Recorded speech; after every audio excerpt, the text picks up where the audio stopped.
Hello guys, yan at ang haba na ng buhok, ako na ang gugupit. Tinalian ko lang at hinati ko dyan. Kumuha ng gunting. Ayan o.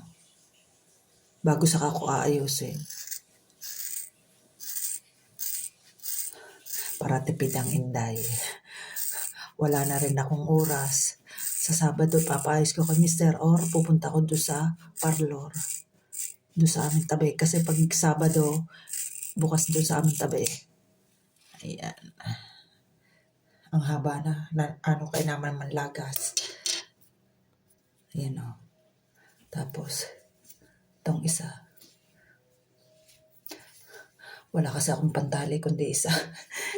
Dapat tinalian ko ng pareho. Wait lang. Ayan.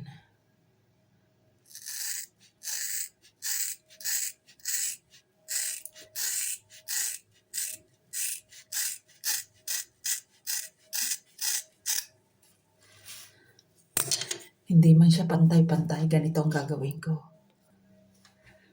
Gagawin ko siyang shaggy. Itong unahan, gayaan, suklayan, mumo, suklayan, gayaan.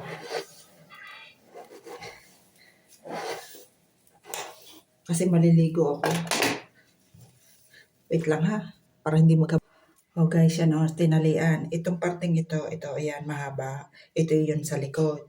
Ngayon, para magkaayos at style sagi, ganito ang ginagawa ko.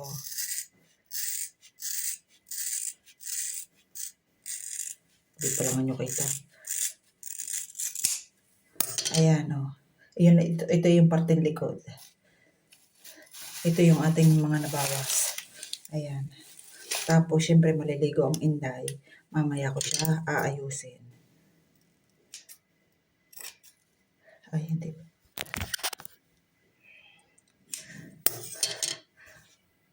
Ayan o.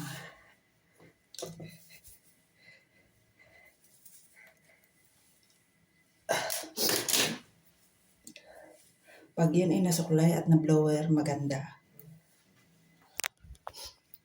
Kaya liligo na tayo. Ayan o. Puti ang buhok ng inday. Diga, nakaminus, maalwan sa ulo. Magaan sa ulo pagka hindi kasi nung mahaba. Nagsisipa ng inday. Thank you for watching guys. Tipid na naman ang inyong inday. Oh, shaggy yan, shaggy. Bye-bye, God bless.